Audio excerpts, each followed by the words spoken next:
কি কাকা? এটা কি আপনার বাসার গাছের রস? ও আচ্ছা। এটা কি বিক্রি করতেছেন?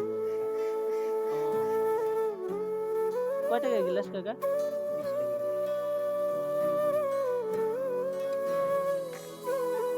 আচ্ছা কাকা আমরা তো অনেক দূর থেকে আসলাম।